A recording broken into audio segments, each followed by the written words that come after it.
અમદાવાદના Narol Vishala Sarkhej national highway number 8 પર શાસ્ત્રી બ્રિજની સમારકામ માટે એક તરફનો જે રોડ છે તે બંધ કરવામાં આવ્યો છે। નારોલ પીરાણાથી વિશાલા સર્કલ તરફ જતો એક તરફનો માર્ગ બંધ કરી ભારે વાહન તેમજ મધ્યમ પ્રકારના વાહનોની અવરજવર પર પ્રતિબંધ મૂકી દેવામાં આવ્યો, જ્યારે એક તરફના માર્ગ પર વાહન વ્યવહાર ચાલુ રહેશે।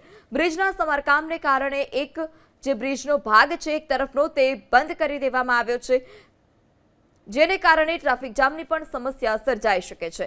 વિશાલાના શાસ્ત્રી બ્રિજ પર બેરિંગ અને પેડેસ્ટ્રીયલ જર્જરિત થઈ ગયું હોવાનું માહિતીમાં સામે આવ્યું, રિપોર્ટમાં સામે આવ્યું, જેને લઈ હવે સમારકામની જે માંગ હતી તે ઉઠી હતી। સમારકામ માટે એક તરફનો જે બ્રિજ છે તે બંધ કરવામાં આવ્યો। આજથી 10 સપ્ટેમ્બર સુધી પીરાણાથી વિશાલા જંકશન તરફ રિપેરિંગ અને નિરીક્ષણને કારણે મોટી મશીનરી મૂકવાની હોવાથી એક તરફનો માર્ગ બંધ કરાયો છે।